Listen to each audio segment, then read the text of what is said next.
Ladies and gentlemen, welcome back to Valoranting, the first official broadcast after Valorant has launched.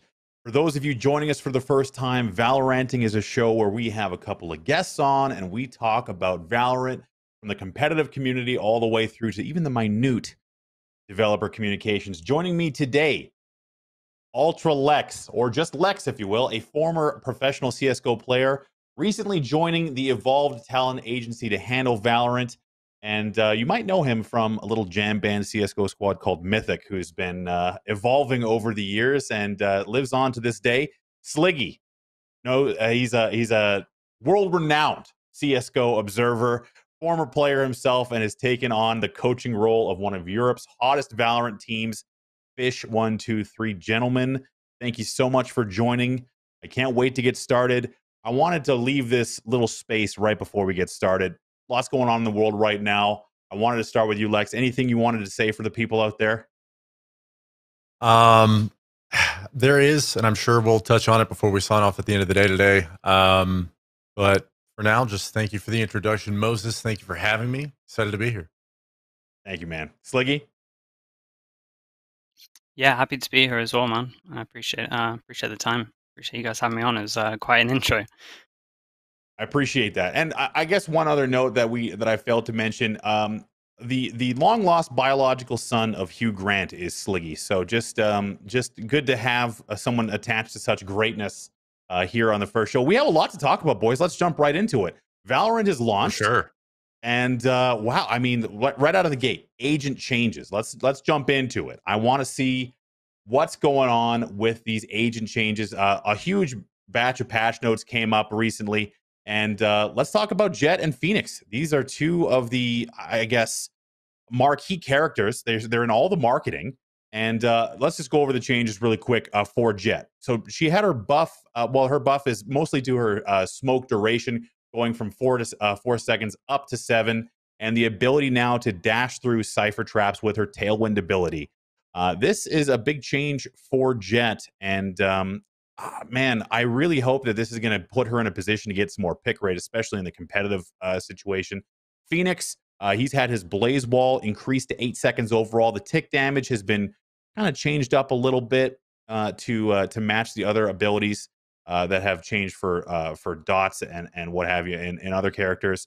His curveball flash duration has also been increased to 1.1 seconds overall for the max duration. And now, finally, more of a quality of life change. Run it back will reload all the weapons on respawn. So that's actually kind of a lot of changes happening to these two characters. Lex, do you think the Jett changes are enough to make her a viable choice in competitive play now? You know what? I'm actually more interested to hear Sliggy's thoughts. Mostly because in NA, like Jett was regarded, I think, in a large part by the competitive teams as kind of like a useless team comp character, at least at first.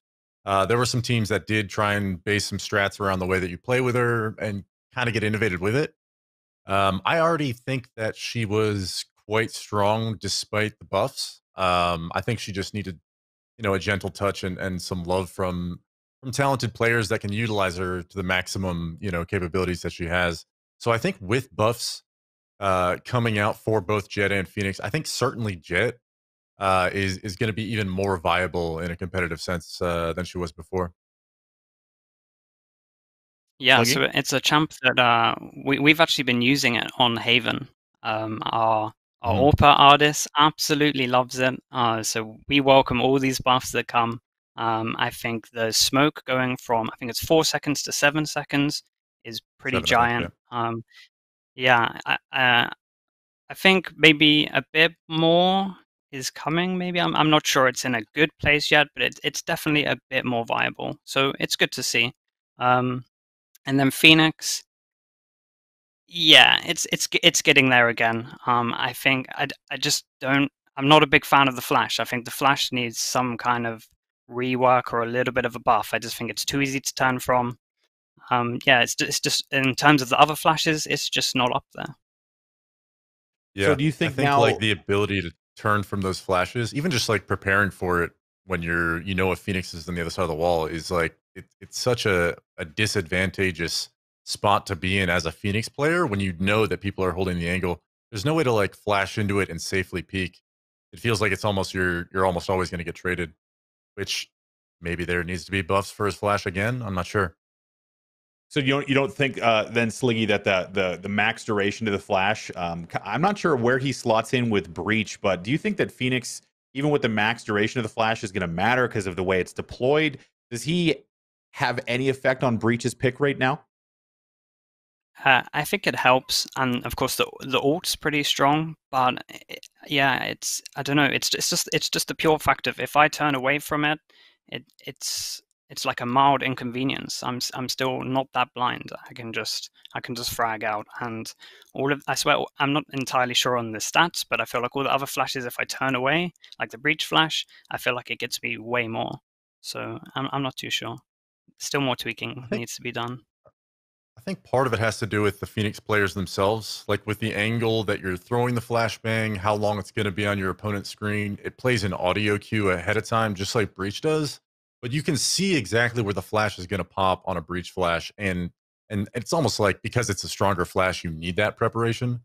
So I think like the skill curve, no pun intended, of playing a Phoenix is certainly much higher. We've seen Volcano and the devs just frag out with the guy and make the agent look super OP. But I think you probably still won't see without some major buffs to Phoenix's flashes. I just don't see how he could be more valuable in a competitive lineup for agent comps than some of the other agents that you have on the table. So, I mean, you guys have already mentioned the flashes themselves just not being quite as strong as the other agents.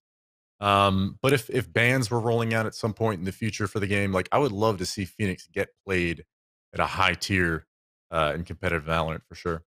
Yeah, if they do introduce that ban system and breach gets banned, obviously, which I imagine would be the situation you're kind of painting, and Phoenix or I guess really there's nowhere no other flash initiator that I can imagine would be filling that role instead. But what about the wall changes, Lex? What do you think about the there's it's kind of technical. I don't want to go into the same terms, but the wall will now tick much faster at lower damage, but it also has an increased duration. Do you think that the play around the wall is going to change? Does that make the ability you know uh, does it affect the game in any way in your opinion?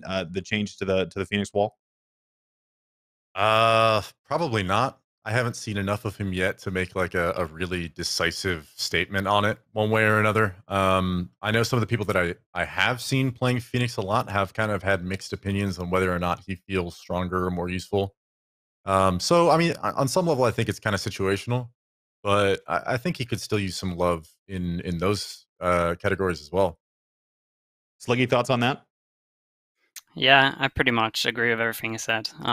The wall, yeah, I mean, maybe it's too early. Maybe we're judging a bit too early. We haven't seen enough of it. Maybe I need to play the jump a bit more, but yeah, it still just doesn't feel there yet. Well, let's talk a little bit about the other side of the changes coming to the agents, and that's a few nerfs, specifically to Sage. Sage received, I guess, an overall nerf since all of her abilities were affected. Her cooldown the cooldown for the healing orb has been increased to 45 seconds. The barrier orb, the segment health, so the individual segments in the wall have been reduced from 1,000 down to 800, and the barrier orb duration has been reduced from 40 down to 30 seconds. This is an overall nerf to the character. Raze did receive, a minor nerf to the blast pack, which I guess Riot felt was a little bit too strong. Raze has already seen her round of nerfs, so I guess this is just one small addition to that. We're going to talk about Omen separately, but Lex, do you think that Sage's nerfs like matter, considering there's not really an alternative to pick over her right now? I think it matters, especially with the addition of new maps. And you know, Ascent is brand new. We haven't really seen it competitively. There's no way to know how that map's going to play out, or even if a Sage will be effective on that map. But all in all, I think the idea of having a Sage on every single map, specifically to block off one part of the map, I don't hate the idea. So some players that I've played with and against have been hypercritical of the wall being in the game in the first place. I think it fits. I think and honestly, like having a raise in your lineup is so nice when you have a powerful Sage wall in front of you, just being able to dispatch it quickly. People are learning how to deal with it. And so that in and of itself has diminished the strength of her abilities in the wall. And once players kind of started adapting around it, I think it made it more of a risk almost to, I mean, when you're talking about a reduced duration and less hit points on the wall itself, and it's $400 or 400 whatever it is currency to get a wall. And to me, like that's a pretty serious investment if you're going to rely strategically around that wall like throughout the course of an entire game, because her offensive capabilities are diminished significantly. So when you're talking about her heals, you can't quite be as brazen as you were. I mean, it's a matter of 10 seconds, but if you're talking about 2 heals during a round, that's 20 seconds that you're losing overall just from the ability to leave spawn, take a gunfight, and have the need for the heal. So you're almost reduced to 1 heal around. So I think Sage being a valuable defensive asset is still going to be relevant. I think her res is still super strong, and I think the heal's great. But ultimately, when teams start to min max all of these maps and kind of try and push the agent comp lineups to the maximum capabilities that they are capable of, I think Sage is probably, while she'll still remain inside of the lineups, I think she might be one of the next agents that you see teams willing to sacrifice in perhaps favor of something else, maybe more smokes, maybe adding flashes into the mix, or maybe even a Reyna slot. That's But actually we'll see. and sort of yes. I was going to say that brings me into my next question for Sliggy actually quite well. Do you think that the changes Sliggy overall kind of reconfigure the current agent meta? Is anyone rising or falling as a byproduct of these changes? Yeah, we've been experimenting with a lot of stuff. Obviously, the new champ has kind of mixed it all up. I still think that Sage is 100% pick ratio, pretty much because of, like you said, the wall and just being able to slow down and hold a site is just is only her and Cypher. That's the only two champs that can like successfully stop a incoming rush of 5 people. Um, Right. which is giant, right? So yeah, there's definitely a mix up. We're kind of like struggling now. We're playing a lot of maps. We're kind of like, okay, let's just try, and we're trying to play as many practice as possible just to try stuff out because yeah, it's thrown a spanner in the works for sure. We're not entirely sure what the best comp on what maps are anymore, whereas we felt like we pretty much had it down. It's kind of crazy to think that just one new agent and one new map, and well, I guess in addition to some of the changes that happen to the agents as well, just can reconfigure your entire approach to almost the entire game. And there's something I want to talk about that a little bit later. But before we jump ahead, I want to talk about Omen. There's some questions about whether or not this is a nerf or a retool, but I mean, Omen's abilities have all been changed. I'll give a quick summary. Paranoia is now equipped instead of a quick cast. Hit detection's improved, especially at close range. Dark cover, Omen now enters a phaser world where he can actually see through walls to place his smokes, and pressing reload toggles between phase and normal targeting so he can actually have context, especially for verticality when it comes to placing his smokes. Dark cover has also had its controls changed where you have to like change the distance with the primary and secondary fire keys. You deploy with the ability key. Shrouded step, Omen can now see his teleport location on the map and receives an in-world indicator on where he's targeting when his vision of the point is obstructed. And arguably the biggest change is Omen can now cancel his teleport when in shade form by pressing the ability key again. So if he's in imminent danger, he can back out of that, but it is going to cost all the ability points or the ultimate points as well. That is, man. I guess I'll let this one sit with Lex first. Is this a overall nerf or just a retool? Where does Omen land for you now? You know what? I've never been an Omen main in this game. I do enjoy playing him, but a lot of the folks that I have seen kind of grinding the Omens, trying to get really good at his abilities and his skill set, I do think that there was some disagreement on whether or not the changes to his abilities, the ability to throw the smokes and being able to mess with the verticality of it, I think is super strong, but it still is going to take practice for people to kind of adapt to that and be comfortable using his kit, in mid combat, in mid round, quickly and decisively. But I do think that overall, like he got buffs, and I think he's going to be seen more and more as people get better with him. Sliggy, any thoughts on the Omen changes and anyone on the team upset with Omen's changes or maybe happy? So we are looking at it as a buff right now. I think the hit detection on the paranoia is a giant buff. It's actually way better than it was before, and the change with the ult being able to cancel it is pretty cool. Kind of like intel plays you can get for free, and just general outplays, it kind of increases the playbook a little bit. So yeah, becoming more viable, and yeah, it's something that we're trying right now for sure. A lot of our players are quite fond of it, so yeah, they're enjoying the buffs.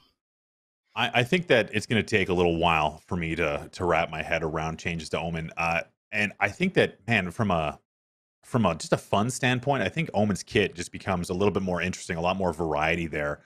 And I'm looking forward to, as someone who enjoys playing Omen a lot, just to seeing how I can get used to the new changes there. But let's talk now about the maps.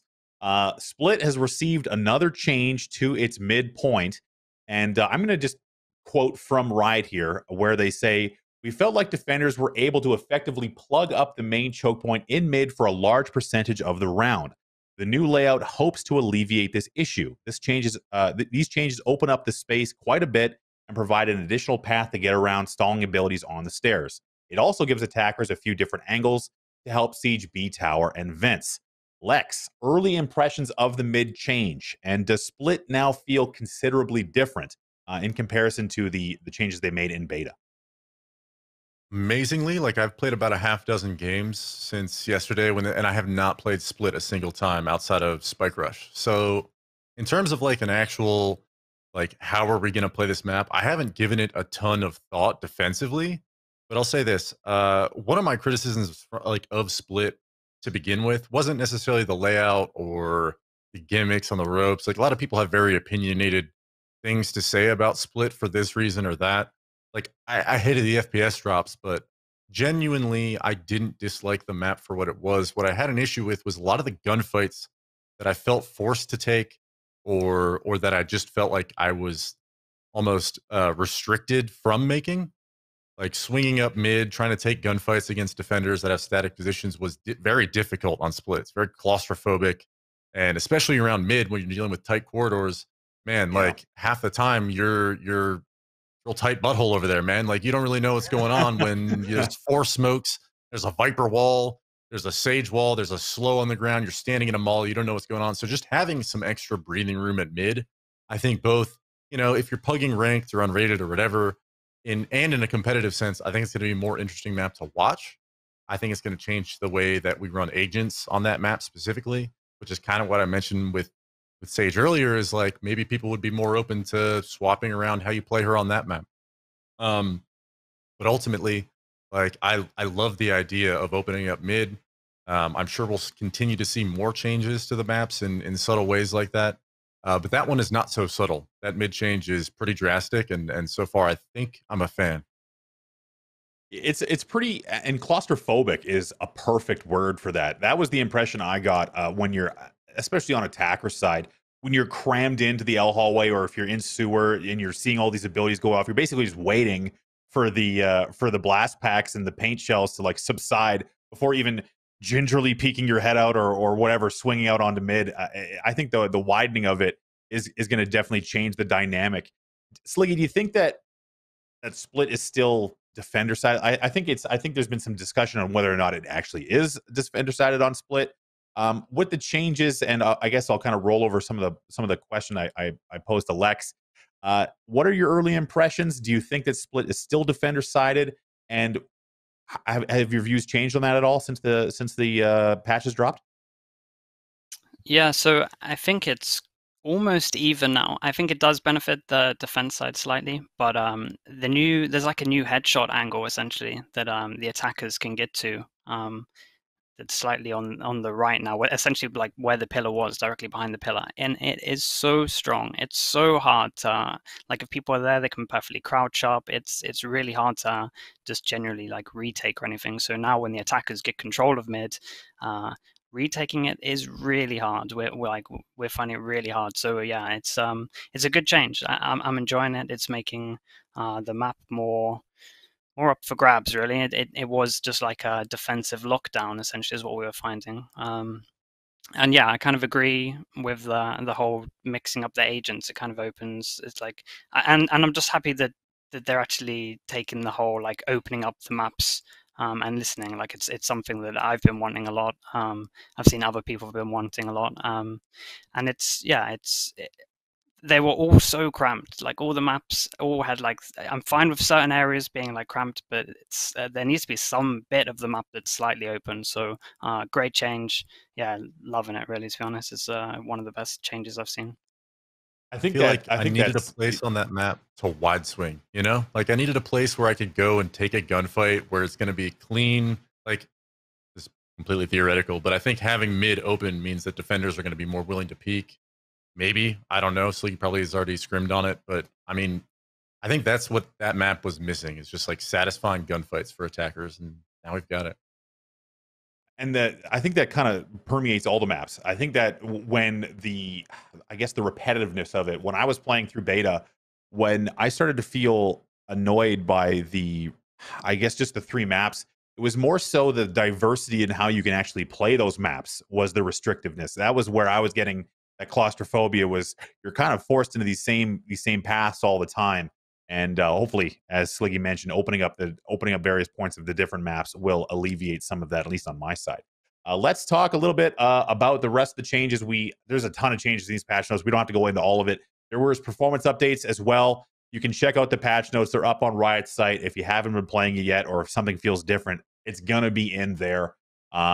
Overall, there's just a ton of stuff, a lot of quality of life. So a big 1.0 change, not necessarily all the content I had hoped for, but on the content side, moving on, the battle pass, that was something that came in as well. This is kind of the standard issue free-to-play model where a game comes out, especially learning from the loot box scenario that has been present in gaming for some time.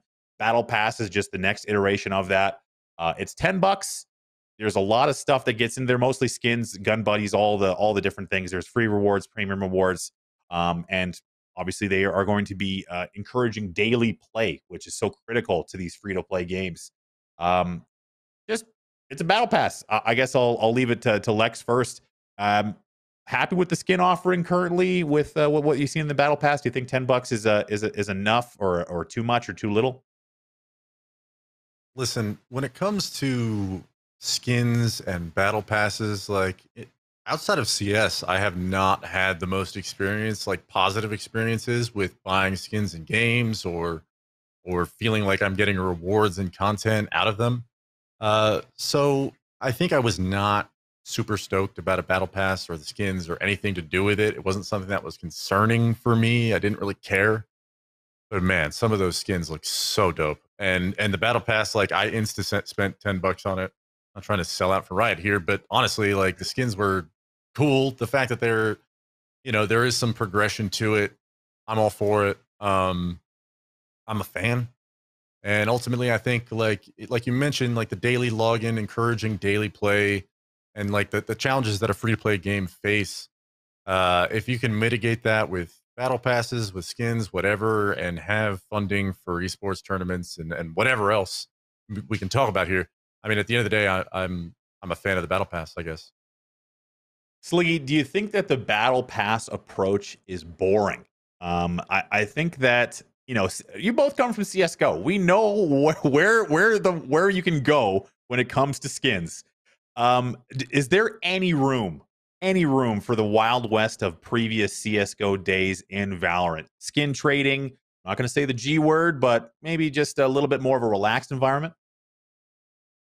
Yeah, I can't really see them doing that. I do kind of miss the like rarities of like knives and stuff, and having like a rare knife. Like that was something to me that is kind of was appealing for skins. But yeah, I'm fine with the battle pass. Like reward me for playing loads. I play loads anyway. That's awesome. It works out for me. Like so, yeah, I like that. I wasn't too impressed with the actual skins in the beta, but the skins on release are really good. So they've done a good job on that. So yeah, I'm a fan of the battle pass. $10 is yeah, it's pretty fine. It's standard at this point, I guess. That's kind of what you would expect. I think $10 is just the right level. That's if you don't have $10, then it doesn't matter. You can still enjoy the game. I'm going to skip ahead just a little bit because we were talking about this in the pre-show. We were watching it without sound. I'm just going to show it. Let's watch the cinematic here. I want to see this thing. Let's just watch it. Like, is it not? I mean, the lore aspect, the animation of it. This is like Phoenix versus Jet here. But do we? And I'll let you guys talk while we watch this thing. What do you think about the lore, Lex? Do we care about lore in first-person shooters? Do we? No, not really. Yeah. But I think Okay. ultimately it's a good thing, and it's something that I think I mentioned to you in the pregame show. Like I hadn't seen this until this morning, so I kind of was like, yeah, okay, whatever. But it's actually pretty sweet. I mean, the videos are cool in and of themselves, but if you want to tie some personality behind the voice lines, make the characters feel a little bit more than just like a character selection screen and a set of abilities. If you want to think about them in more of a personality sense and the way that they are carrying themselves in game, I think the lore definitely adds the depth to that. That keeps the game interesting, keeps it fresh, and certainly if like getting headshots is not something that you're great at, maybe the lore is enough to keep you interested and continuing trying to get better. So I think Sliggy, that I'll pose the same question to you. Do you have any interest in the lore aspect? Do you think that this should be something that has any effect on the actual game, or is this just kind of gravy? I think it's just extra content, right? And you can't really be angry at extra content. Yeah, I mean, I'm not massively into the actual lore side of things, but it's cool to see. Like, it's well done. It's pretty cool. Adds a bit of character, a bit of depth. Yeah, it's just extra content, man. I'm kind of in for it, and it's well done. Absolutely. And I think if anything is well done enough, that people are going to pay attention. It's about accessibility. I mean, you guys are competitively minded. I'm mostly interested in the competitive aspects of Valorant. I'm chiefly concerned with clicking heads. I don't really care about this other stuff, but if it is well done and it drives a cool story, I think it does bring more attention onto the game, which is only a good thing. Let's talk a little bit about the weapon skins. We Lex, obviously, you've put your thoughts out there. You think they're relatively good looking. I think that there's some tremendously good designs. I'm glad to see some diversity. I wasn't super excited about the beta skins, but obviously, I didn't expect a lot of that to be that polished out of the gate at that point.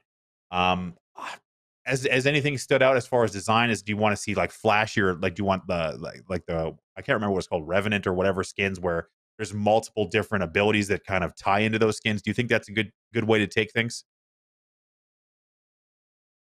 as far as the Prime skins goes in the newest collection or whatever that they just released, like they have, I mean, essentially your Vandal and like the pistols, they all shoot like lasers. They make pew pew sounds, and it's the coolest thing ever to me. So I'm a fan of those, honestly. Like changing the actual animations of the guns, making them seem as though you're playing with an entirely new weapon, despite the fact that obviously the statistics are the exact same and it changes nothing about the actual gun.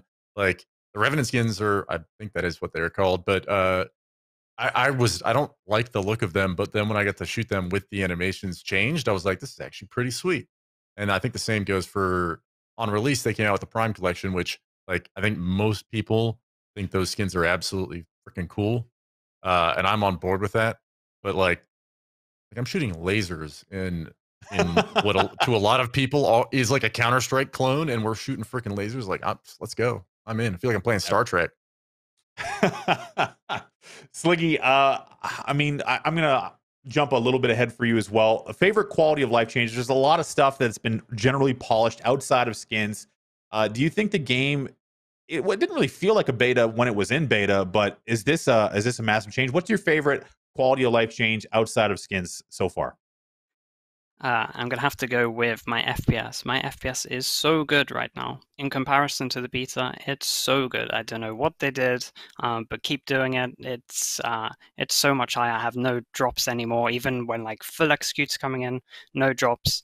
It's the complete opposite to the beta. I was like struggling a little bit in the beta for sure. That is 100% my favorite improvement from the actual release. It's crazy good. It's so much better than it was. So that's 100% the best thing to come for it from my point of view. My big thing actually has been just, and I'm like a UI guy. For some reason I really love good looking UIs. And in Me this, too. in the character select screen, this is just, it's not anything that's drastic. It is different. It's not drastically different, but just these little changes, man, where you have a little bit more personality, a little bit more. I don't know. It gets a little bit more amped for the game to come. So these types of things, the more there are, I love it. Love to see it. But let's talk a little bit about the other changes and the content added, specifically the new agent. This is not something I wanted to trample on with the other agent talk, so I wanted to leave Reyna all on her own. Let's give a little bit of a rundown here and show some of the gameplay. Reyna is an agent from Mexico. She's got a very interesting kit, mostly offensively based, I would say. So her abilities are dismiss. She can consume the life force of a killed enemy to turn invisible and invulnerable for a short period of time. Devour consumes the life force of an enemy killed to restore health. And the signature ability is to send out an ethereal, destructible orb that nearsights enemies that look at it. And her ultimate ability is entering a heightened state of bloodlust, giving you rapid fire and making enemies easier to see for the duration. So a bit of a hybrid between I guess like a cipher tripwire, as well as oh my god, what the Brimstone's stim ability. I is kind of what I thought of when I first played Reyna. Lex, early impressions of Reyna. Is this the alternative for those filthy jet mains out there? Listen, I've prefaced a few of my responses the same way that I'm going to here, which is it's so early that I don't think the response that I'm going to give you right now is how my opinion is going to be a week from now or even 2 weeks from now. And I think there will be changes to come for her. And so I haven't gotten to play her yet. Legit, people just insta lock her as soon as I get in a game. So I haven't given her a fair shake myself. However, from a lot of the streamers that I've seen playing her, a lot of the footage that I have seen of like the nasty aces that people are posting on Twitter with her, it certainly looks like it's almost too easy, especially when you're coming in and out of invis. Her overheal is insane. Her ult is insane. And the flashbang is so useful for so many scenarios, especially when you're working with a team environment, which, people were critical. Oh, she's not very utility based, but like that flashbang can be served in so many creative ways. It's not quite a direct comparison to a Phoenix or a Breach, but as far as a flex spot for maybe like a Raze or a Jet, where you are looking for DPS, you're looking for a playmaker, you put your aimer on some agent of that caliber with Reyna, like you can have somebody absolutely dominate games. And playing against her, I'll say like only a handful of good players have I gotten the opportunity to play against on her yet. And of course, they're on day one. This is yesterday, of course, but they're on day one playing as Reyna and just dominating people. And it seems so effortless that I haven't pinpointed exactly why I think she's so strong. I could give you some ideas, but ultimately, like, yes, I think competitively, maybe she is yet to be figured out when it comes to how she can be used adequately in a team comp. But I don't think it's going to take very long for people to start to really grasp the skill curve and the skill ceiling for like how insane she can be, and maybe even be able to dominate games without some changes to her. Sliggy, I think you might have some thoughts on this. Yeah, so I'm actually I really like the invis, to be honest. I'm actually fine with the invis. I like all of that bit of the kit. I think that's fine. It's something different. You just have to keep it in mind. It's definitely like a public stomp champ at the moment. That's why it looks so OP. And like all of the people that don't realize that she can go invis. So I think once people get used to it, it won't look as broken. My one thing that I think is really broken is this flash. It's like an AoE paranoia, like the Omen paranoia, and it just gets everyone within an outrageous range, and they're so blind. I would probably go as far to say that it's probably the best, apart from the wall, probably the best skill in the game right now. I really think it's so broken. It really needs to change. It's So that's it's that you're talking about crazy. the Lyra, her signature, like it's her E, I believe, right? So it kind of blinds everyone that look at it. So if it's on your screen, does that count as you looking at it? Like do you have to be aiming anywhere? Like do you have to be like, oh, what's this? As long as you as long as you're in vision of it and you can see it, you get the paranoia effect that the Omen has, like all on everyone. It's so crazy. I don't want to give away too much of what we're doing, but like you can just take sights with it. No one can face you. You have to like, fair enough, you can shoot it to break it. Maybe it should be one shot instead of like two or three, because you have to aim up. You can't see anyone coming out. It seems really strong. But take away that skill, it definitely needs a bit of a nerf, in my opinion. Take away that skill, I think she's actually got a good place in here. It's a cool champ. It's a cool idea. Kind of like the vein of this game, I guess, if people follow League of Legends, is kind of a bit similar with like the Qs. So yeah, I like it, but please, this flash is crazy. It's so crazy. I think you said So it was strong. Lear. I was stuck all in there. It's really strong, really strong. So this is it's a weird kind of I'm like a conspiracy theory nut, dude. Like I think about when Riot, they've got this free to play game. There's going to probably be a scenario at some point where maybe agents have to be purchased, or you need to have some sort of monetary value to get them either early or something like that. Do you think that them bringing in OP characters as the new agent every time is going to be a strategy to maybe get more people interested? Is that going to be something that they're considering, Lex? I don't know whether I'm going to buy into this conspiracy theory, but when Raze was released, I may have been more willing to be like, oh my God, like you're onto something here, Moses. And I think the reason for that is like Raze serves a purpose, especially like in a team comp. Like she counters stuff like Cypher traps and Sage walls. She's excellent to find entries with her ult. Her grenades and her satchels are area denial and do insane amounts of damage. Like there's lots you could say here. Her drone is great. Like her kit is just crazy. But when Raze was released, she was beyond OP in everyone's eyes. And I think kind of what Sliggy was getting at with regards to Reyna is once people kind of get used to the abilities and know how to deal with them appropriately. Like Omen was the same way with me for a while, where like I didn't know when I was getting TP'd on and I just felt like I was getting outplayed. Like the shock factor that Riot introduced when they brought out Raze like distracted us for at least a week or two from like the glaring issues that were also introduced in that patch. It was breaking apart friendships. People were getting pissed off at each other. There's riots in the streets. Yeah. You have FPS drops, you've got bugged cipher cams, you've got network issues, but nobody cares about any of that when you have something like Raze in the game. So I think like strategically speaking, if that's what you're saying, I mean, you might be onto something, man. Yeah.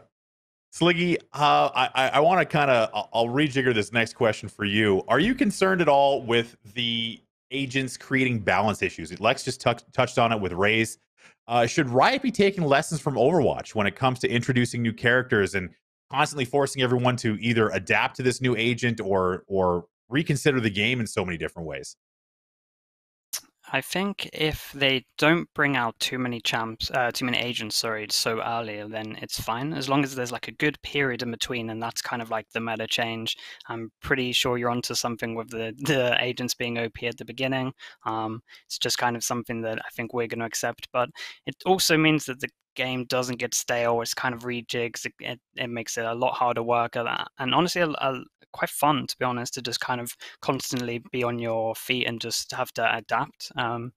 So yeah, it's something interesting. We'll kind of see how it develops. Yeah, I don't mind as long as they don't bring out too many champs too fast. I think I'm okay with it. So I guess we're just gonna have to live in a world right now where Reyna is gonna be disruptive at the very least, and I'll be interested to see what the outplay is when a flash comes into his sight and the only thing you can do is turn around. Your entire team has to turn around and look at the ground lest they be completely blinded or hit with the paranoia effect. Let's move on. We have more. There's a new map in play. Finally, I'm glad to see Ascent, the new map coming with the launch of the game, land. There's been a lot of comparisons to Ascent. I want to kind of take a look through and kind of get your guys' early impressions. I'll leave this one with Lex. First of all, Ascent has been compared mostly to Cash. Is that the whole story with this new map? I don't think it's a whole story. I think the bomb sites definitely draw some similarities. You fight for mid control in the same way you would fight for mid control on Cash. And I think, during the pre-show, Sliggy actually mentioned it. So I'll give credit to him. But I think this map is a little bit more comparable to a Dust 2, just in my opinion, just because the mid fights, the way you deal with Catwalk and split to bomb sites, like I think those definitely have similarities from both which are fabulous maps, Dust 2 and Cash. drawing similarities from both of them is not a bad thing at all. And I'm excited to see how teams decide to play this map. And I've obviously, everyone's operating on a pretty limited experience pool to draw from when we're making these kinds of conclusions. But I think ultimately, like, Ascent's going to be a really fun map to play. And touching on something that I mentioned earlier, when it comes to a map like Split, where a lot of it is very messy and unsatisfying angles to fight from, Ascent is chock full of just like raw gunfights and raw aim, which I think is going to be both fun for a competitive sense to watch the games that are being played, and fun in just a casual sense where, playing with your buddies, being able to run up mid and hold W into CT spawn and actually like achieve ground from it and not get hit with 10 different abilities on your way there is a real possibility on Ascent, which is just like a breath of fresh air from, if you've been getting queued into split games for the last 2 weeks, every other game, suddenly you have this wide open map with a lot of different satisfying angles to peek from. And Sliggy, do you think that Ascent fits well into the current map rotation? Does it change anything at all for your preference on map selection now that it's out, or at least in your limited experience? I'm not too sure because I don't. One thing that has come up in my mind is like, say there's a best of three and there's a veto section. I'm not entirely sure if there's 4 maps in the pool, like one team gets to veto one map, and I'm not entirely sure how that's going to work. But in terms of the actual map, I really like it. Mid's really good, nice and open. Like, I actually feel like there's places in the map where there's actual operator jaws, sorry, which is good. Something that hasn't really been, apart from maybe Haven on Long Sea. So that's cool. Yeah, I like it. Like you're saying, Lex, it's way more open, right? It's way more aim jaws.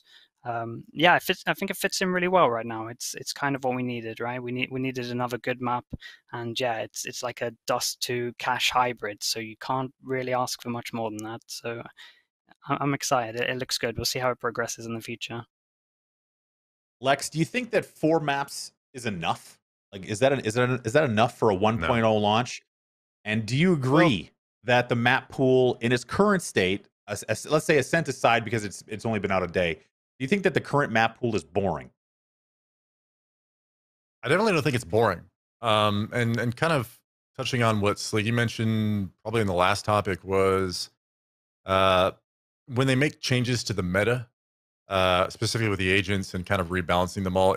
To me, it almost feels like you're relearning, changing your agent comps. Like, this is within the span of weeks during the beta, where you're totally changing your game plan, working around different comps, different looks, different parts of the map, different agent selections, whatever. There's so much depth for you as a player to explore. Maybe you only like playing one agent, but 4 maps might be a lot for a new player to come in and learn, which I can appreciate and understand why, like, maybe having 5 to 7 maps out of the gate for the game might be a little bit much.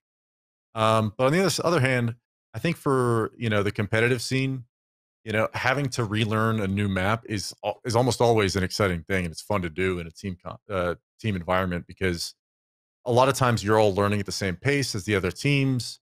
There's innovation going on, and certainly there is a lot to be explored. When you're talking about, at the very beginning of the cast, like you mentioned, like, we're trying new things in scrims, trying new looks, different strategies that maybe haven't been explored yet. Maybe they work, maybe they don't.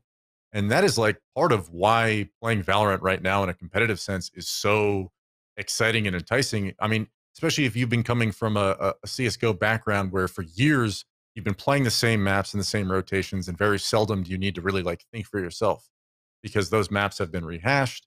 Yeah. You can watch 10 different demos from all the best teams, and all the best ideas have already been come up with, right? You're not a genius for employing them in that sense. But here, like, you get your own volition to kind of go and by your own will decide that, hey, I'm going to change the way my team's playing on this map and see if it works. And if it doesn't, maybe it doesn't stick, but it's something new, it's something fresh. And like, that process of learning a map with new players, by yourself, in ranked, in matches, whatever, I think on the one hand, I'll say no. I wish there was more Moses. But on the other hand, and this is kind of finally going to answer your question, I think it's about as much as most teams, players, etc., can handle right now. Because I mean, and even if you're scrimming every single day, like the game and the meta are just going to continue to change. Like the pace of the changes, balance changes to the agents are going to influence what teams are choosing.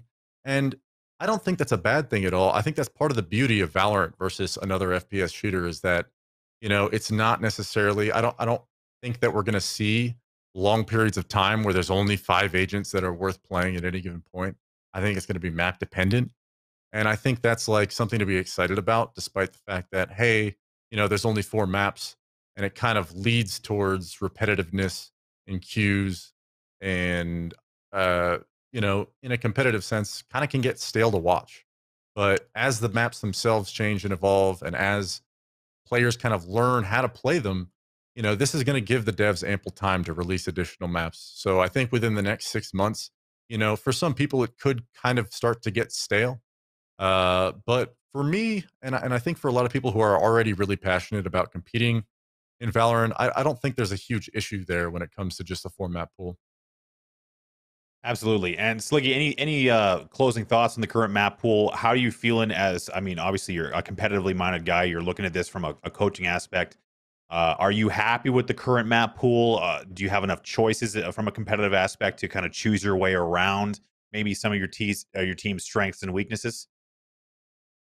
Yeah, I think it's quite a good mix right now. It's kind of keeping us on our toes. If anything, we are like a little bit overwhelmed. It's still quite like we're practicing pretty much every day.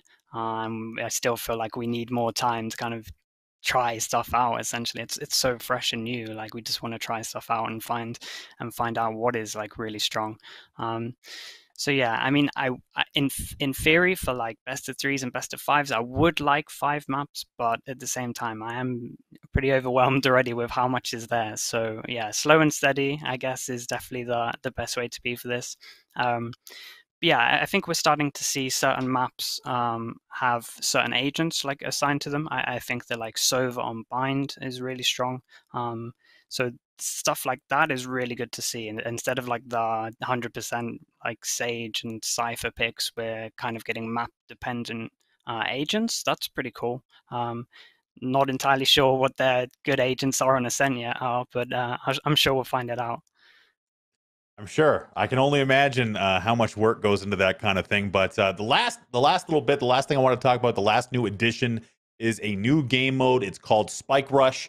I'll give you a little brief overview on it. It's basically it's an alternative standard to the or an alternative to the standard game mode where everyone has a spike on attacker. Orbs give weapons and power ups, and armor and weapons increase by 1 tier each round.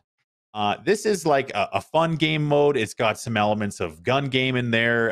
It's obviously a fast-paced game mode, maybe drawing some similarities to ARAM.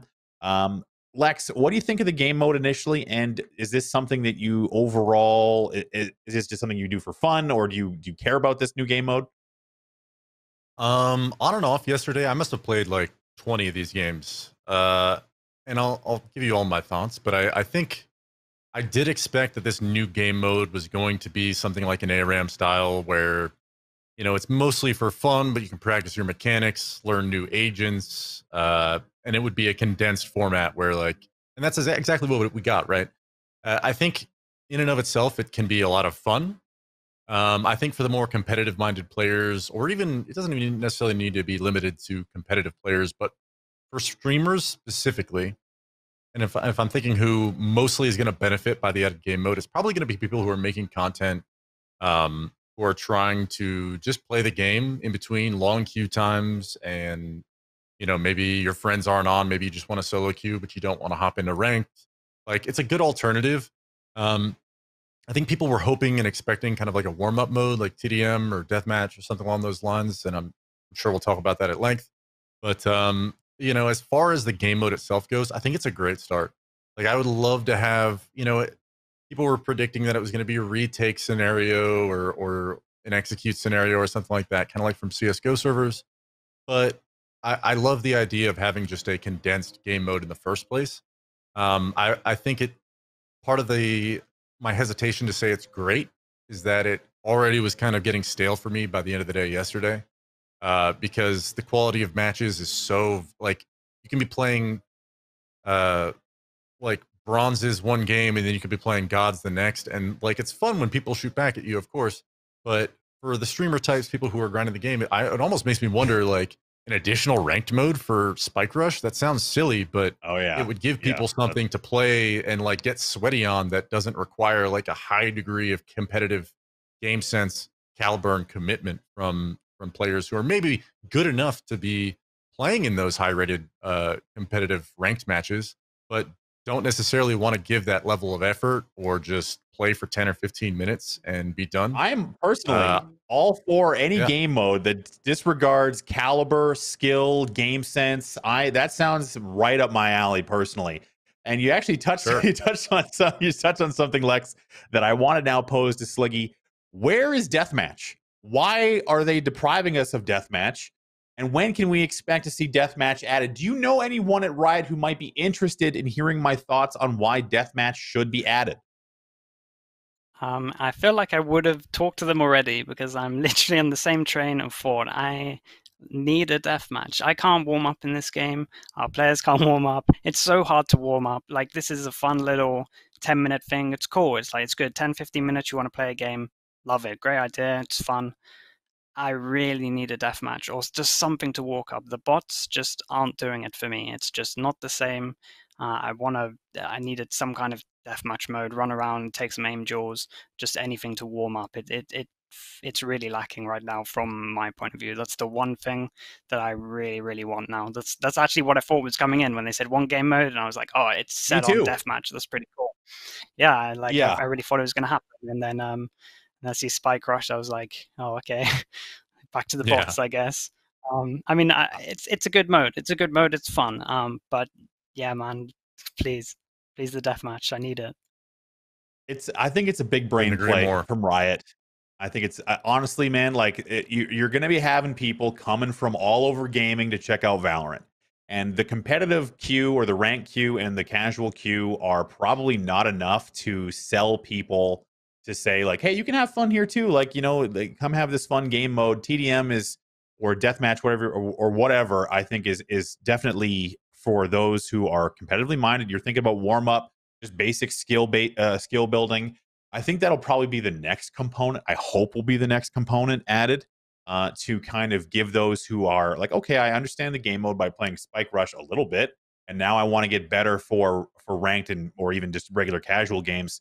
And the bots were nice to have at the beginning, but I am dying for a deathmatch mode personally. Lex, I'll leave this last question for you. Do you think that the core gameplay experience in the ranked and casual modes are refined enough to be adding additional game modes outside of deathmatch, which I think is more of a tool than anything else? One of the things that I did kind of admire about Valorant when I first started playing in the alpha and early closed beta, and a lot of it had to do with the decisiveness in which they've decided like, oh, okay, we have Counter-Strike here that requires counter strafing. It's a pretty nuanced mechanic. The weapons have their own kind of personalities to them that takes time to acquire and understand how they work and how you can use them in combat situations. But Valorant was super intuitive to me. And maybe that is because I have a CSGO background. But it was just like, I hop in a server, running around, shooting at the bots. You know, instantly it felt to me as though it made sense what I was doing in game, and it felt fluid. And obviously there's been changes to that, to counter strafing, walk shooting, the way the Vandal and the Phantom are being employed. And I think ultimately, like, I think those changes are all great. And yeah, I think we're at a point already where implementing more game modes is only going to benefit the community. And I don't say that to mean like, oh, well, you know, the casuals have some shit to play, like whatever. Like, I genuinely do think that for the streamers, especially that are playing this game, I mean, a lot of people come from a CSGO background at some point in their life. Maybe not CSGO, but just Counter-Strike in general. CS is like, it's like a Gatorade commercial. It's touched you at some point somewhere. You've played it, yeah. And honestly, like, and I don't want to like sound like I'm bashing CS:GO when I say this, but as a player, I think I can count. I think I maybe have 100 wins or something like that in matchmaking. I think that's the amount of times I maybe played it. I didn't really ever give a shit about Global Elite or anything to do with matchmaking. And most of my matchmaking experiences were fucking terrible on 64 tick, you know, against cheaters. And it's just unfortunate that I'm speaking about it in this light because this is years ago now.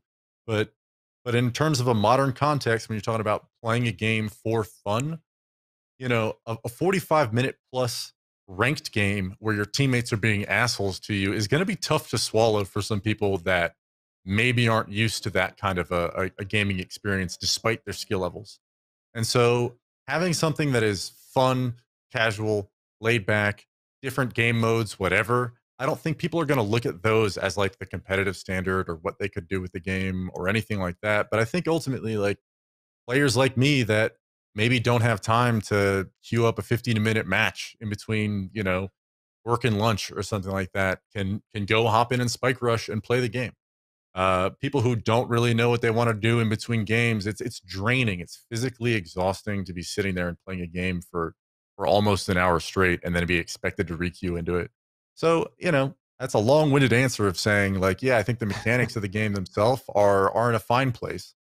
But I think I could only encourage, like, and to the competitive players out there, like, be patient with the devs in this regard, because I think the game modes especially are where this, like, Valorant can shine and kind of be creative in its own right and different from CSGO through those. So I'm all for it, man. I think it's exciting. Absolutely. When we come back, we're going to take a quick break right now. We have a lot more to talk about. We're going to go deep with Sliggy on the phenom of Fish 123. We're going to talk about solo queue and a lot more as Valorant is launched, and we're here on the very first episode post-launch of Valoranting. We'll be right back.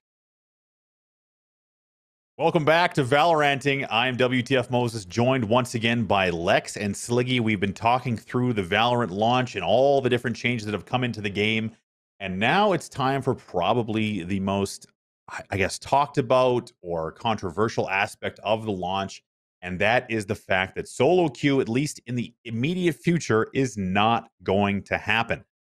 This has been a point of discussion across all of gaming, or at least across all the community, especially from guys like Mendo, who I think have been championing this cause a lot.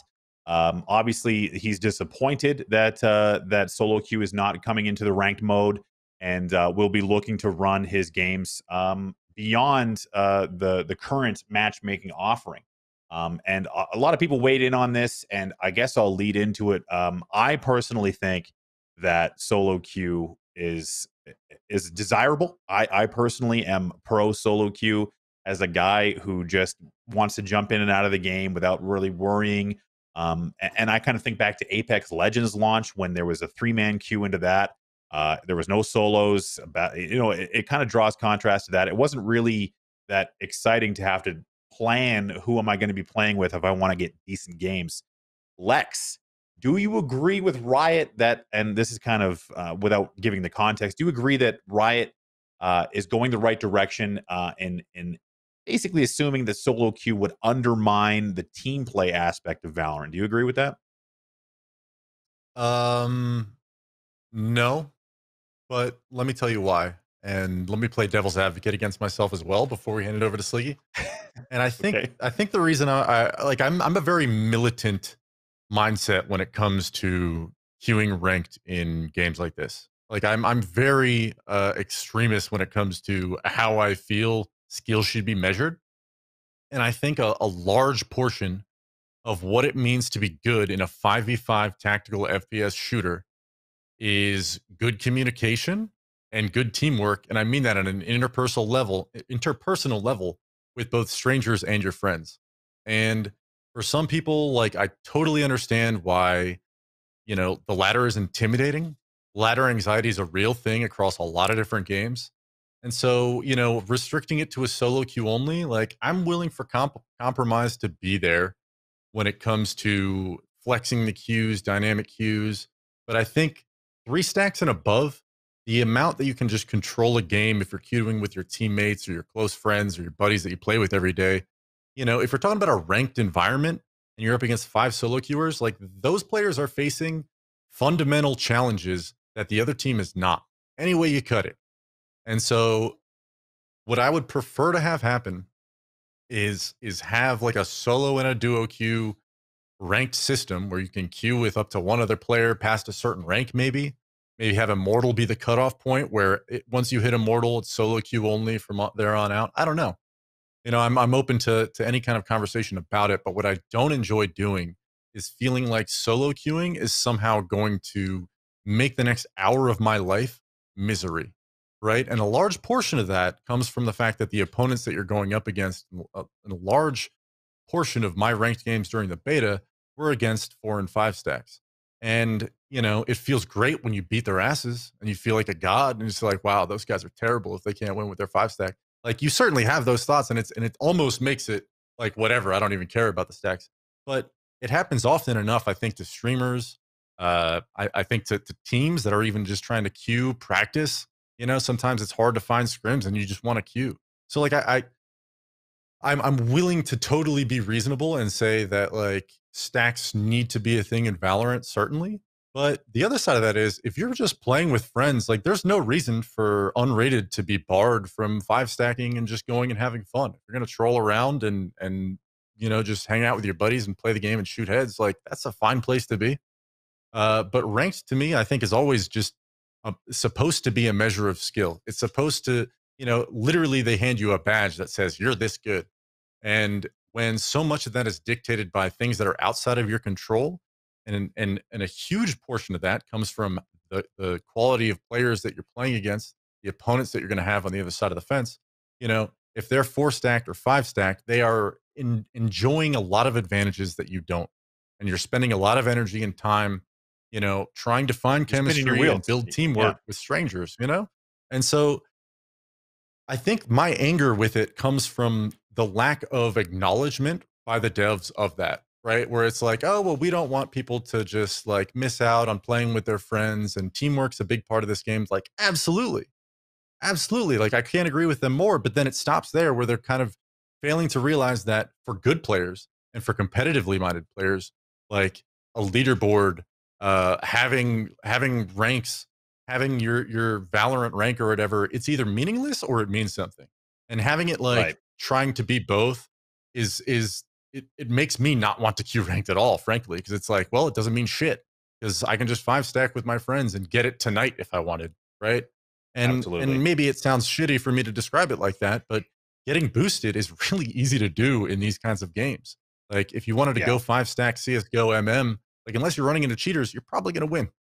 And I don't mean that to say like, oh, the ranked experience wasn't good, because I had a blast through it all through beta, despite cheaters that got eventually fixed for the most part. Despite 5 stacks, which I think I did see less of towards the end of the beta. But the Probably due to arguments the that are fact that, you there, know, yeah. yeah. I mean, I I think kind of think that everyone understands, you know? solo queue will eventually. It feels a little weird, and I just came up with a bit of a bonus question. I'll leave for you guys at the end before I dive into my thoughts here. But uh, I kind of think that there's this design. There's this like. There's obviously these pillars of the design that they wanted to have in the game. They've been very responsive to so many other things that have been like very quickly changed, but for some reason solo queue is like this roadblock right now. So I'm kind of thinking that we've hit bedrock on their design choices, and that's probably why we're seeing the resistance. So Sliggy, I'll give you a chance to respond to what Lex has said, but I wanted to kind of put it around this axis of, do you think that this decision by Riot is going to force the solo queue players or the competitive community that doesn't want to have to worry about 5 stacking in Riot's matchmaking system? Is this going to bring about third party solutions like ESEA and Face It like we saw in CS? I think if it stays the way it is now, yeah, it's undeniable that that's going to happen, right? Because it's, again, like Lex was saying, you don't really want a solo queue. You know what's coming up. You're going to face the 5 stack, and you're going to lose just as much like elo or points, whatever they're calling it, like on the fact that they're a 5 stack. Like you're gonna lose pretty much. They have the advantages are just crazy. So yeah, I don't know. It needs a solo, it needs a duo, or something else. I mean, there's actually a lot of ways they could fix this. Like, there's a lot Mhm. of opportunities for them to do cool stuff. I think that maybe a good way of doing it is if I did queue solo against a 5 stack, like the amount of elo that I would lose like could be significantly less, or potentially if I get it close I actually gain more. So you're kind of trying to get at least close, so everyone's like everyone's rewarded for like getting closer to these 5 stacks. I think that, but like Lex was saying again, like how it is now with the 5 stacks, it's just too easy. Like you can just boost people up to this levels that in solo queue they like you would notice them essentially. You'd be like, this guy is not on the same level as me. Like he has been with a 5 stack, and that's how he's hit. So yeah, it's currently not working. They have a lot of options to choose, but I hope they decide to choose one of them and not keep running with how it is at the moment. Yeah, it definitely needs some changes. It'll be interesting to see what they do, and it's good at least that they're acknowledging it. But yeah, it'll be interesting to see what they do. Hopefully something changes soonish. Lex, do you think it's like I think this is too easy of a question, but I think we would agree that it's a mistake at this stage to ignore the solo queue idea. I think it's important for them to incorporate it as either a long-term solution to adding it, or having some. I really hope they don't go the route of trying to finagle their current queue to, like, have all these different mathematical algorithms deciding what kind of elo you get, or if you're solo, or all these trying to make it so they don't have to make the obvious change. And I draw a contrast to other developers who have kind of drawn the line in the sand and say, no, this is the way we want you to play. Overwatch comes to mind, where it took them a long time to come up with role queue, but that's also really damaged the game in a lot of different ways. Do you think that the addition of solo queue to Valorant has implications beyond just the matchmaking stuff? The addition of a separate queue, does it become the ultimate show of skill if you get top rank? Is there some scariness there? I don't think there's some scariness there, but I do think that I think Riot does have a lot of opportunity still, despite this whole conversation that we had. I mentioned before I said anything that I would play my own devil's advocate, and it's this.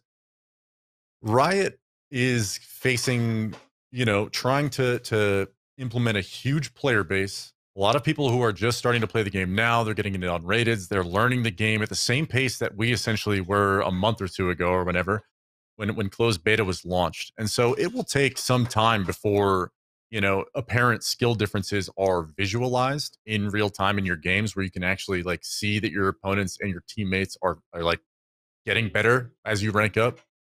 But we're talking about the solo queue and a duo queue.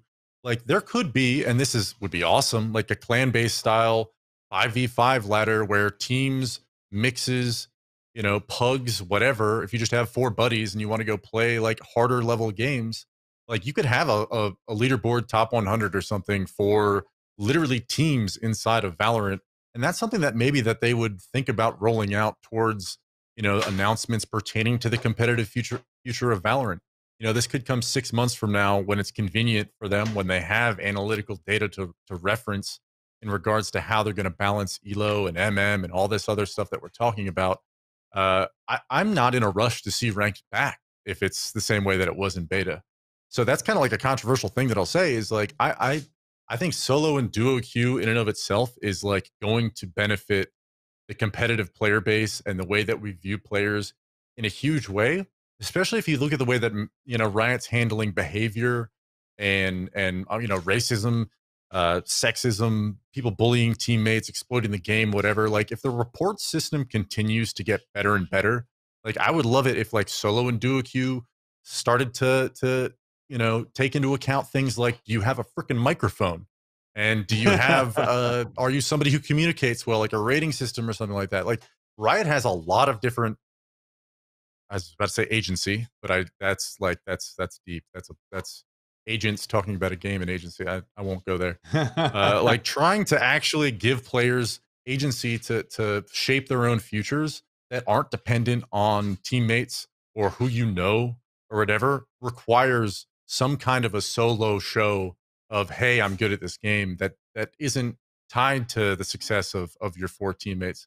And ultimately, the players who are good at this game and the players who do reach the highest levels usually are pretty amicable people who can get along with teammates. They play nice with others. They communicate well, and they're willing to compromise on things that, are viewed as team issues within the microcosm of a ranked game. You can have people that are just bad apples that end up there and are going to ruin it. Maybe one game of like a game experience for you.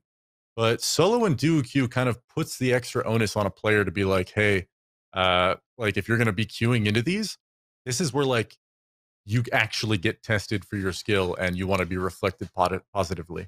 Like if you have a global leaderboard, it incentivizes players to play nice with each other, not just to win, but so that their overall rating, their effect on the ladder, like isn't totally, for lack of a better word, like sunk by the fact that, your teammates and you don't get along. And so I hope that answers the question, but Yeah, I it really think does. that solo and duo queue is the way to go. Yeah. And Sliggy, I'll kind of cap off. It's a big topic, and I know there's lots to be talked about. But Lex touched on something that I think would be interesting to kind of to talk about very briefly. Do you think that as competitive, we didn't touch on this in the updates, but competitive is currently disabled. It's not going to be available in the initial probably week or two of Valorant's launch. Would you be disappointed if the competitive ladder came back and was re-enabled without any changes? And do you think that's a possibility? I think it's definitely a possibility for sure. I hope that's that doesn't happen. But I think it is a possibility. I really hope they take everything that everyone's saying seriously and they do look at the solo duo. Just as it sits right now, it's just a deterrent to solo queue. It just doesn't make sense. So yeah, I hope changes come. They have some time. They have 2 weeks. They've got a lot of time that they can do it. Yeah, let's see what happens. I'd love like a solo queue with a leaderboard is like the ultimate of just how good people are. I can't see how it would how it's disadvantaged to your game to have it in. I think it just benefits your game in every shape and form. So I hope they reconsider it. Me personally, I can't really see many downsides for having it. So yeah, and definitely with a leaderboard as well, just the actual competitive level of like getting to Valorant and then having like rankings of who's above you, who's below you. Like that's something that we want as well. So a lot of room for maneuvers for them. Let's hope that something comes out of it. I think that I think that the Valorant story so far has been polish and communication coming from the dev team. And if there is anyone out there at Riot who wants to keep the good times rolling, if we want to keep having all this positivity, it's time to make the tough decision. Solo queue has this big red flag on it. It's going to be talked to death.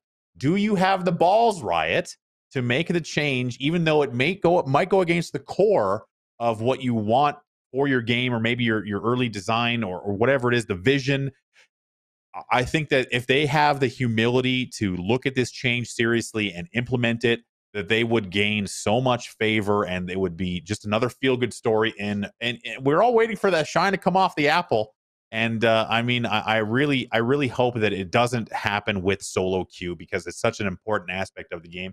We talked a lot about it. We have to move on. I'm being yelled at by the producers.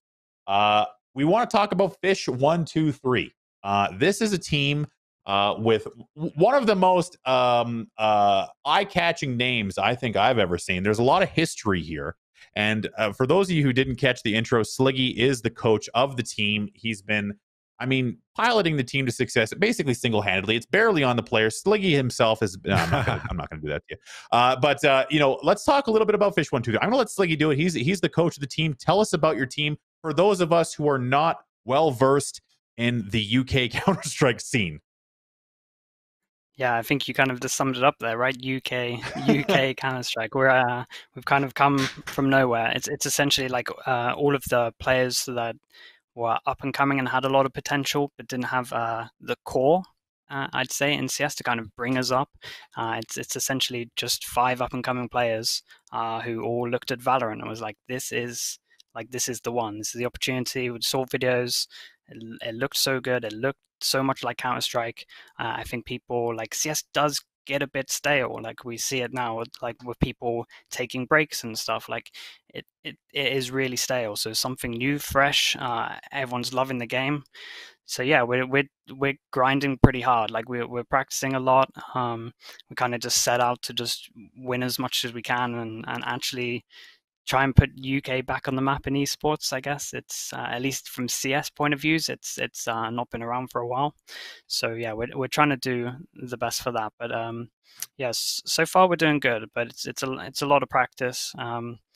So yeah, we'll see what comes in the future. Obviously, it was just in beta, but we did well. I think that we're kind of treating it, especially obviously I can only judge from Europe because we can't play anyone else. I think we're treating it a lot a bit differently to all the others. Like we're going on servers, we're lining up stuff, and we're actually having like full blown strats, and honestly, like just trying as much as we can to just find out what's new and what works. I think that's the one thing that I'm really enjoying from it, is you can be such an innovator with everything that's I mean, it's just brand new. Everything's brand new, right? There is no meta. It's kind of up for grabs. So yeah, I'm really enjoying it. But yeah, I'm the old dog, and then we got five young guys that are going pretty hardcore to put UK back on the map. So tell me a little bit about the roster for those of us, again, myself specifically. UK CS as an outsider has had, you know, some shining stars, some, you know, it's never been a solidified kind of region where you're constantly putting out competitive teams. No, you know, no disrespect, but it is what it is. Do you talk me through your roster? Who's calling the shots on the team? Okay, so with Caller we have Adam, which is Echoes, is his in-game name.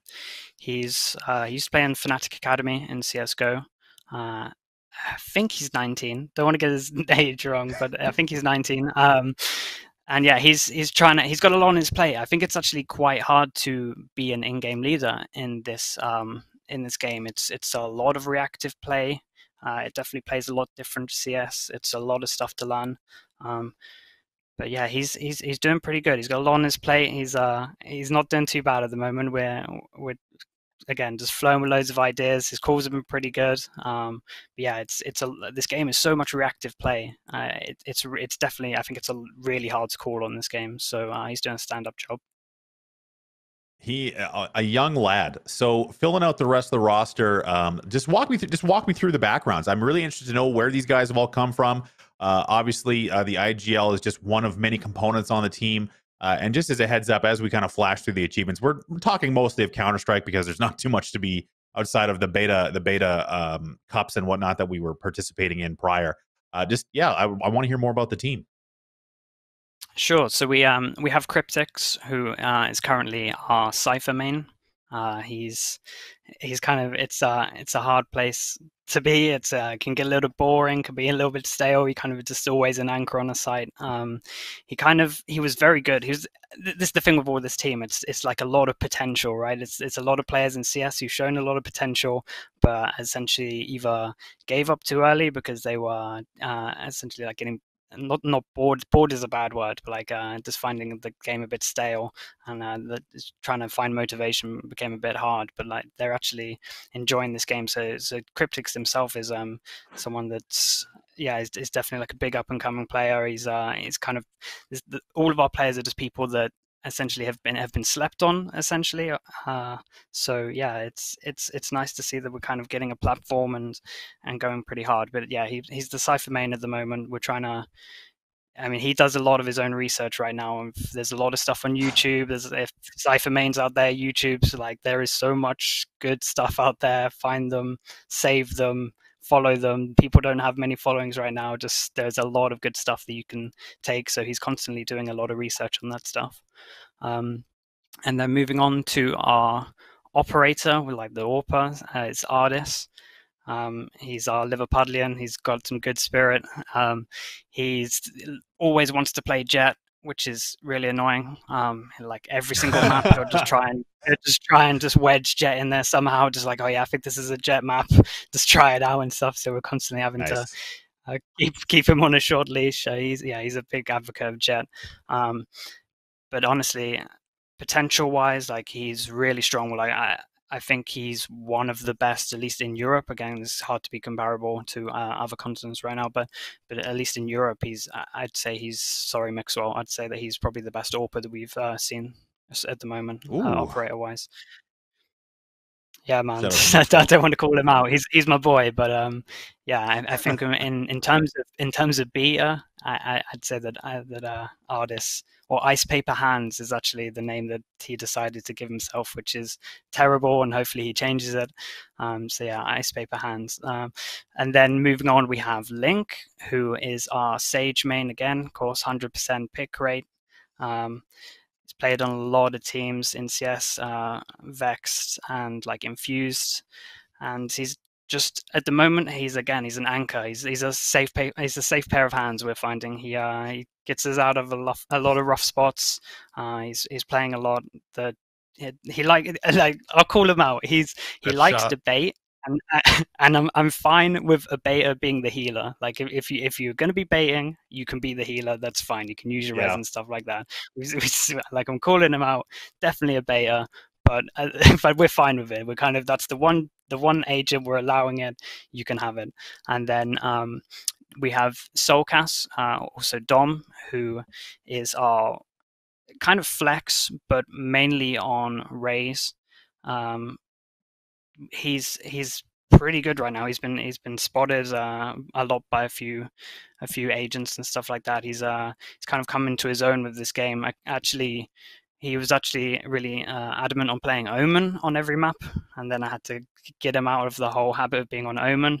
We've got him on Rays, and he's actually he's really good, man. He's learning really fast. I've given him some good bot lineups, which people are stealing. Existence, I see you stealing my stuff. Respect.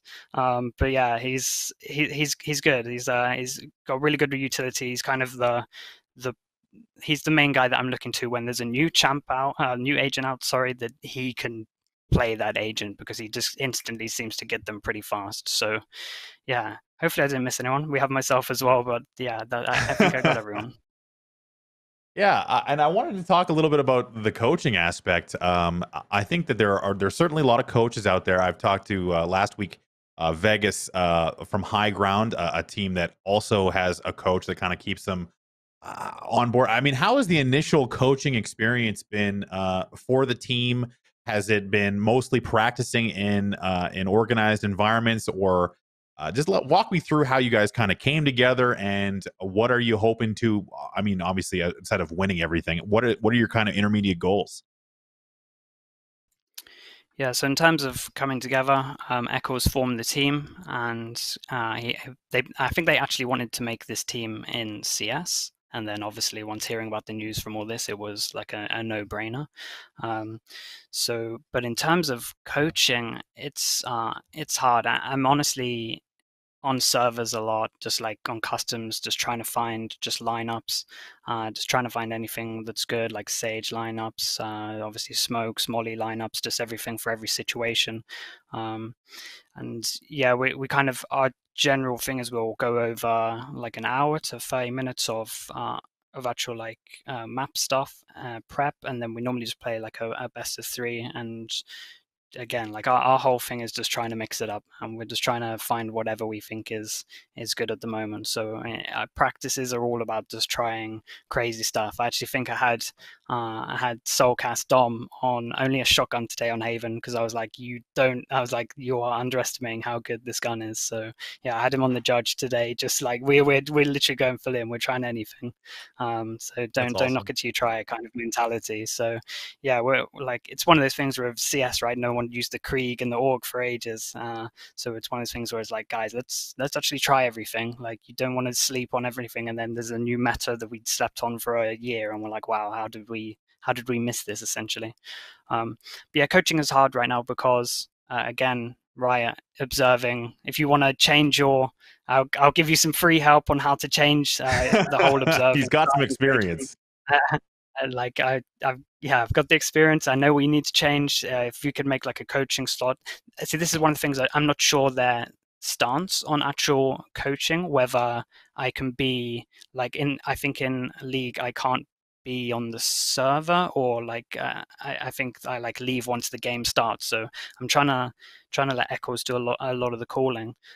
So it would be nice if they kind of said what stance they'd have, where I can be on the server in games. But at the moment, like I'll join the observer slot and I can see everyone in the map. So it's you kind of just have to have a lot of trust in the other teams that they're not like looking at your stuff. It's pretty raw right now. But yeah, I mean, I'm having a lot of fun with it, man. It's such a different change for me. It's something I wanted. I did it a bit in CS with coaching, but it's I like being an innovator. I like just I honestly just like finding new stuff and just seeing it play out. So for me, I'm having a lot of fun. That's awesome. I think that, and without glazing over the achievements as well, Fish 123 is easily, when you made the graphic, or you had the graphic up there a little while ago, the #1 team in Europe. And this is a question I put to Vegas, as Fish 123 is also unsigned. How has the interest been? What is there anything on the horizon? Any twit longers in the future? Any announcement with the looking emoji coming up on Twitter anytime soon?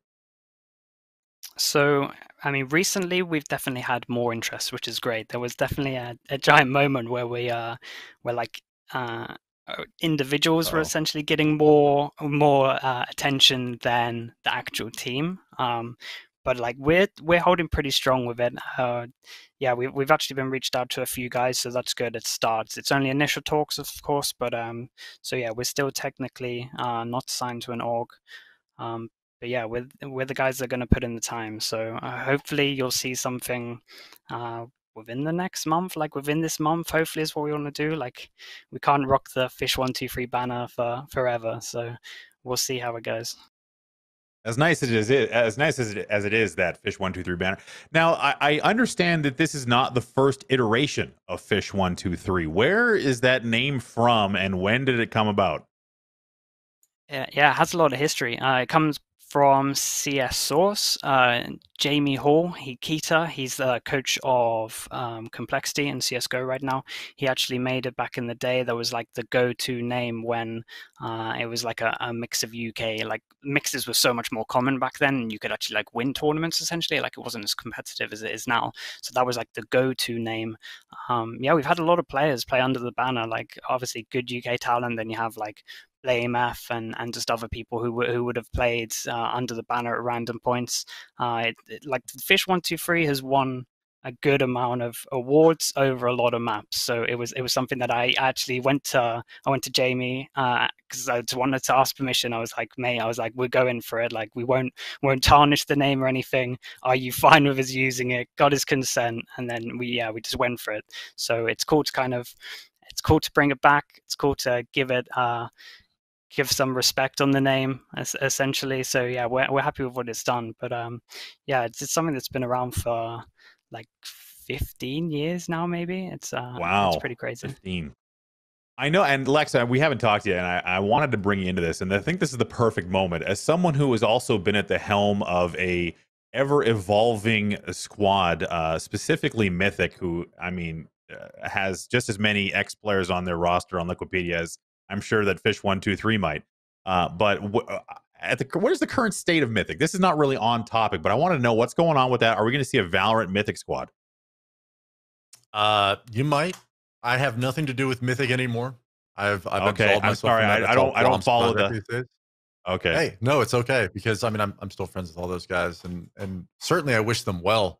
But there was a deterministic point when I decided that I was no longer going to pay attention actively CS:GO stuff, and this is like within the last 6 months or so, about a year.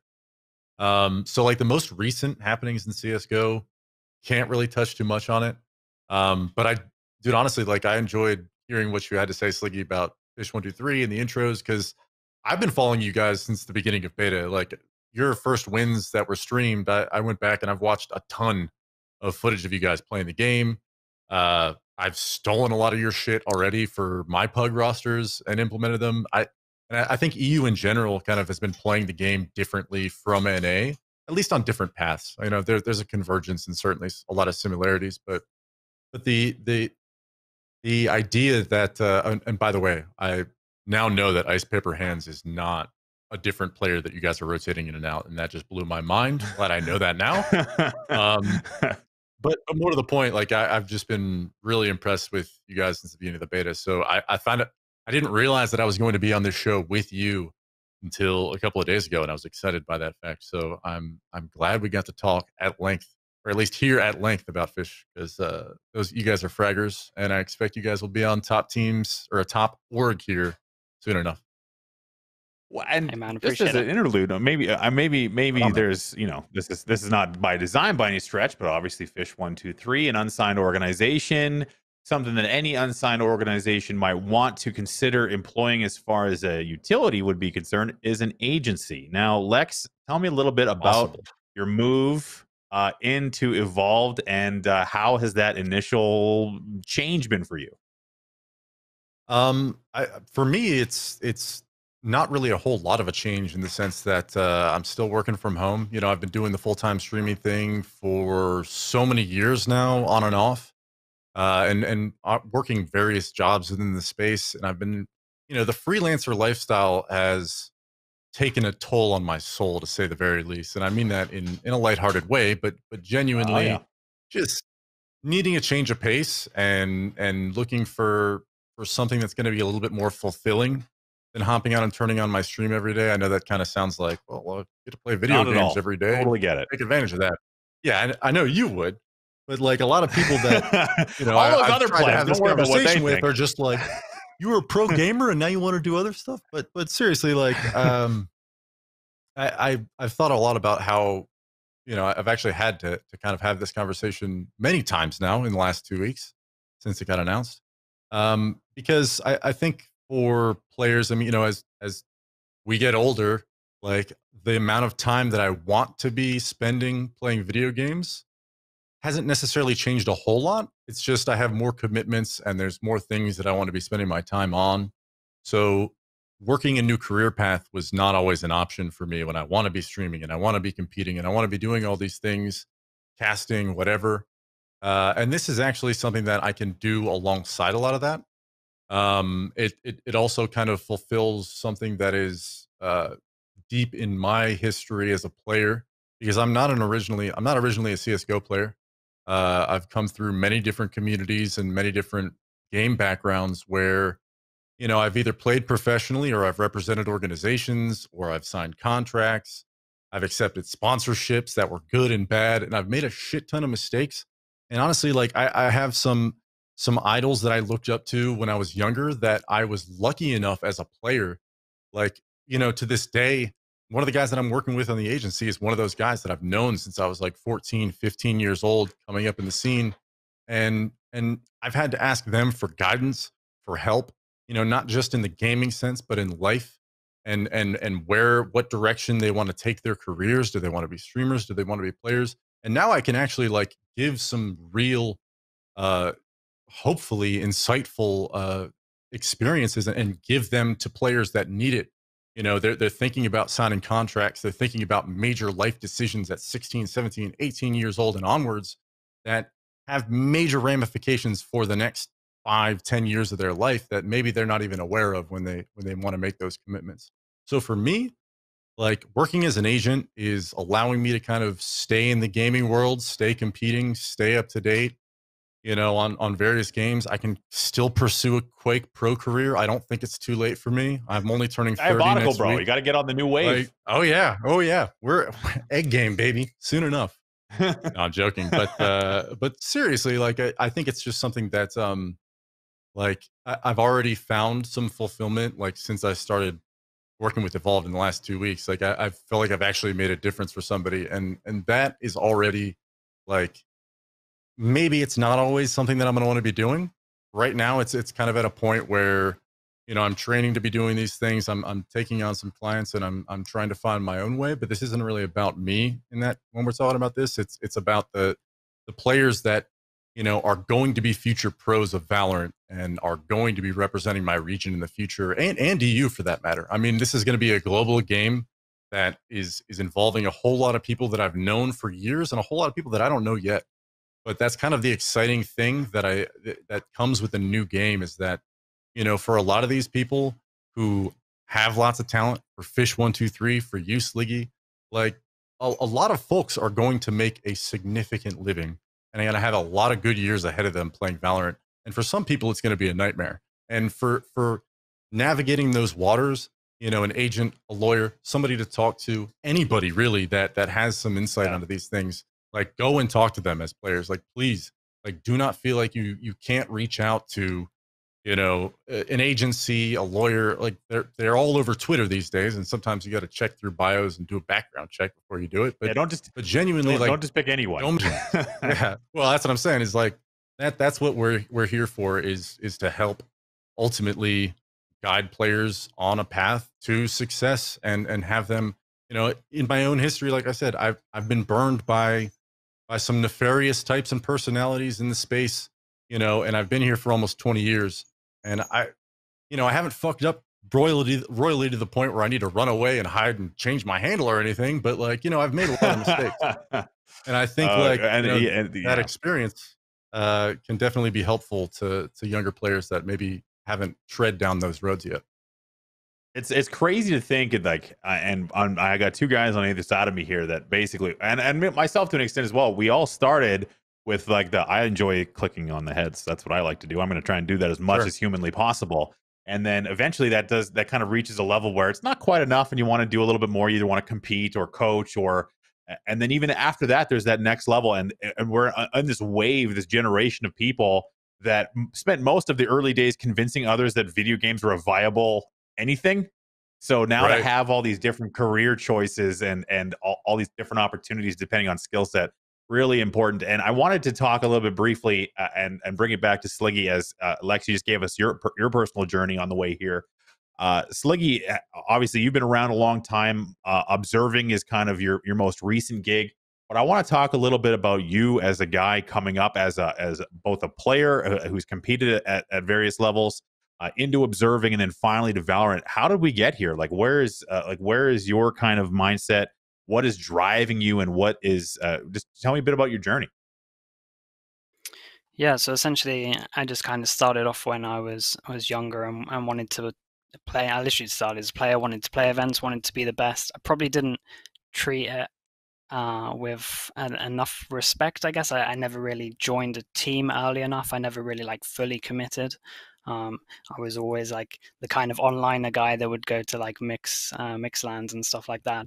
And then when CSGO came out, obviously getting a little bit older, you kind of just accept things. You see all these young kids coming up, like the Smooths and stuff, and you kind of looking like, I think that guy is literally just, like, way better than me at my peak. So I'm pretty much done now. So I kind of accepted, moved over to observing, which was I didn't realize how obsessed essentially I'd get with observing. Like, I started watching games after my first event that I did with Gfinity. So I did my first event there, and then got, like, some good, and I think I saw, like, 2 comments on some bad feedback, and I'm not good with bad feedback, so I kind of looked at it and I was like, "Oh my god, like, I need to get better," essentially. So yeah, that kind of, like, roller coasted into my whole observing career, where, like, I went really hardcore, man. I was learning, like, 30 binds for every map. It was like 210 binds just all together for every map. Finally got my first major with Face It. Big shout out to them for that. That was a great opportunity for me. So yeah, mad respect for that. And then people literally, like I mentioned them earlier, Mixwell and stuff, were tweeting about it, which was just, like, all of the hard work I kind of put in for years. It was like a really nice moment for me. So yeah, it was kind of like a lot of hard work kind of paid off. I did 3 majors since then, and then essentially now with the whole situation with the coronavirus, of course, I don't see many events happening too much. I'm not big into the online CS scene. Essentially, it's always got to be taken with a pinch of salt in my mind. So I kind of want to do the big events, and obviously there's not going to be many big events. So yeah, this kind of came around as a new opportunity. and again, I'm just getting obsessed with it again. So I'd always considered doing coaching. I always like kind of like flowed with the idea of like fully doing it, and now there's a new game out. It was like a no-brainer for me. So yeah, here I am, I guess. So we'll see what happens, and we'll see what the future holds. And was there any point as we were looking at this dazzling display of sheriff ability? Was there any point? And you did mention this on Twitter, but where were you at a maybe I could dust off the old Nikes and get back on the track as a pro player? Do you think that was ever in your mind when Valorant was launching? Oh, for sure. Yeah, it was actually something that like that's how I came into this. I was like, I'm gonna do it. I'm gonna be a player again. I had like a good week of playing at the beginning first beat, and I was like, yeah, this is it. And then I heard about these guys forming, and I was like, okay, a lot of these players, like I've seen them at their peak. They're kind of better than me. They already have the team. I was like, I've already wanted to coaching. Like I can just, I'm happy to just sit back. Yeah, I'm not getting any younger, right? Essentially, so it's just one of those things where I'm just accepting it, and yeah, it's something that I've wanted to for a long time. So I'm really excited. I mean, I can still shoot. I still like I think it's good when you're a coach to try and stay at the top level. Like so I can still play to a good level, but I think it's good for me to just accept and just take a back seat and let the other guys actually perform on the server. And luckily you had that realization, that you're watching other players and whatnot. My unfortunate realization was that most pro gamers don't have shiny foreheads like I do, so I had to give that dream up right at the very beginning. But I, I think that as far as the journey into Valorant is concerned, it's really interesting to see how so much roots come back from CS and um, man, it's been exciting to watch. So at what point do you think that and actually I just thought of this just now. Being a top level observer, is it now difficult to watch esports? I found that like once I got into casting and like seeing how it all worked and seeing different observing, has it kind of made it difficult for you just to be a fan? It's so hard. You have like the one track mind where it's something that you just can't turn off. Like I used to love watching CS. I had so many hours and I completely ruined it all with like that career choice because all I could think about was watching it has been like, why has the observer done this? Like, why is he not doing it? And like that was just my train of thought watching every single game. So yeah, it really ruined it really ruined a lot of CS for me. Thank God there's a lot of great observers out there like Rushley, Prius, or all the boys. They're absolutely smashing it. So, but when it's like not the tier one stuff on tier one events, it's yeah, it can get a little bit painful. So yeah, watching is yeah, it kind of changes your mind a bit. I wish I could turn it off, but I can't. And Lex, I wanted to bring you in just before we wrap it up. I know you guys have a bit of a history, and from one professional, kind of CS oriented player to another. Do you have any questions for Sliggy? Um, when do you hope to see? I mean, like we got coronavirus going on. When do you think the first big land? Make a prediction. When do you think the first big land, and where will they hold it? NA maybe? When do you think Yeah, Fish I One Two mean, Three will make their debut? you got to go with NA. I'm pretty confident it'll be NA for sure. In terms of time, I have no idea. It's not this year, that's for sure. So 2021 maybe? sometime, Yeah, yeah, I hope for 2021. I mean, I just hope as soon as possible. Obviously, with everything as it is, like things need to take their time, which is fine. But yeah, like LANs are just the one, dude. Like esports on LAN is there's no other. It just doesn't for compare to sure. online, sadly. Follow-up question.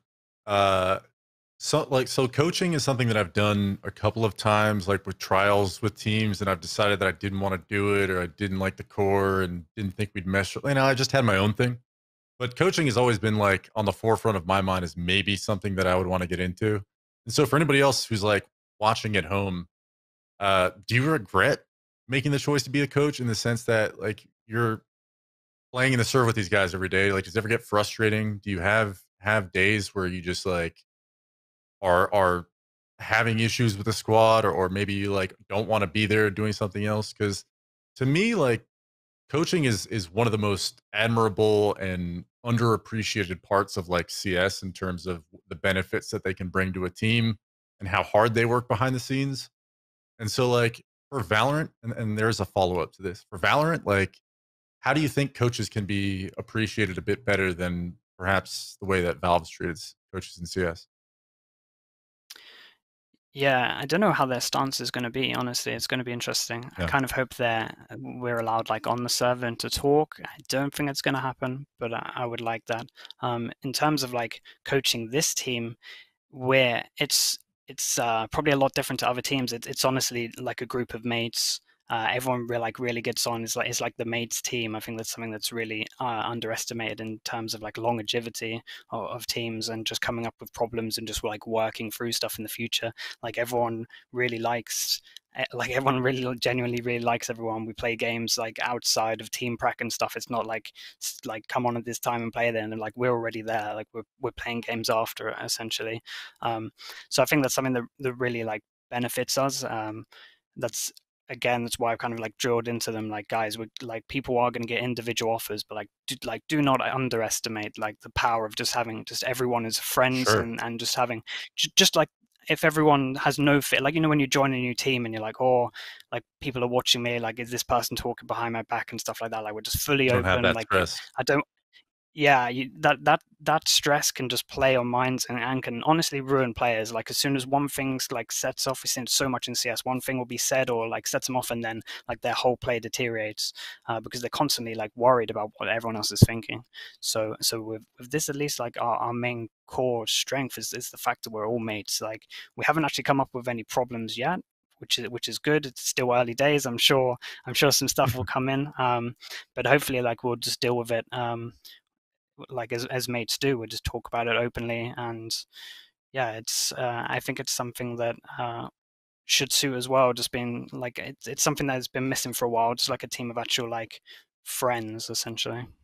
Sure. People have the same goals. They have the same familiar chemistry. They know how to work together, and they like being around each other. I think is like excellent components for a recipe for success. And obviously, Fish 123 has already demonstrated that. So cool to hear, man. Right on. Yeah, and you know what? It's so important to have that too, man. Like, Mhm. there's been teams in the past that have had like, we want to be friends and we're going to play together, and then you don't get, unfortunately, the same success that Fish 123 has. To have both of those things at once, that is a very precious thing.